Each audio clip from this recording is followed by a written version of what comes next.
Well, the coronavirus pandemic can have a negative impact on a lot of relationships, and in some cases, it's led to domestic abuse. Abusive partners may be spreading misinformation about the pandemic to control survivors, and access to shelters and other resources could be limited because of the health restrictions. But for parents, it can be really hard to tell if their child is in an abusive relationship. So we're going to get the very latest information here in just a moment about if there's a certain age, if one's more common, or different signs of behavior as well. And joining us right now is NBCLA, CEO of Human Options, a relationship violence prevention organization based in Orange County. Maricela, thank you so much for being with us. Thank you so much for having me. Good morning. Good morning to you. Yes, in general, how would you say this pandemic has impacted domestic abuse? Well, really, in general, it's taken an issue that is already thriving in silence and pushed it further into the shadows. It really creates a situation where women, children, and families and men who are affected by abuse are not safe because there's nowhere to go, and they're feeling much more isolated than during the normal times.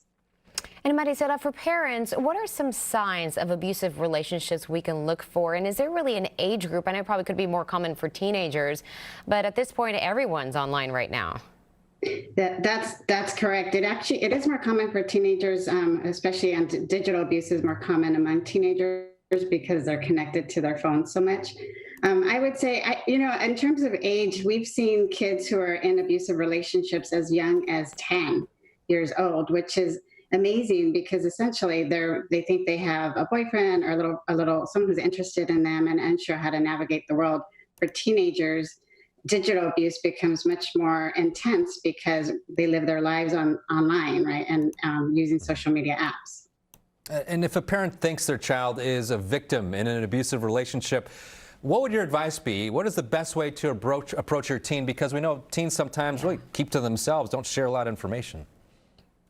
That's right, they do. I think one of the important things is to start young, to start really before your kids are at an age where they're dating, just because it's important to talk to them about healthy relationships. We've had individuals who say, I'm not quite ready to talk to my kids about it. I know all the things I don't want for them. So what we encourage is really taking active steps to talk about which kind of relationship you do want, really monitoring your own interactions with your child, how you talk to them.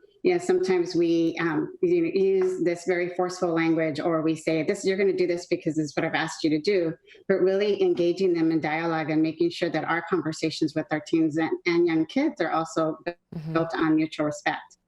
What kind of signs, Maricela, could we look for in our kids? Sure. Usually it's something where maybe they're getting several texts in repeated order. They are isolating themselves a little bit more frequently.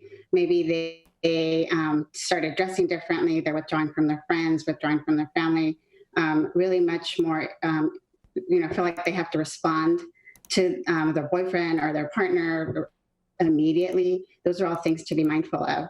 Yeah. And Maricela, what type of resources do you offer for parents and for victims and teenagers to get more information? Sure. They can visit our website, which is www.humanoptions.org. We have a toolkit for teens in order to learn a little bit more about relationship violence. We also have our 24-hour hotline, which is 877-854-3594. For parents, if you're looking for assistance, you can call the hotline and we can kind of guide you through conversations that you can have. For teens, if you're looking to get more information, we actually have a teen ambassador program where we're working with teens on how you can assist your friend. And we've had many teens who have been in the program who have actually identified friends who have been in abusive relationships and helped them get out. And many times those teens, they'll listen to their friends, so that's a great resource. Maricela, thank you so much for joining us this morning. Thank you so much for having me. Yeah.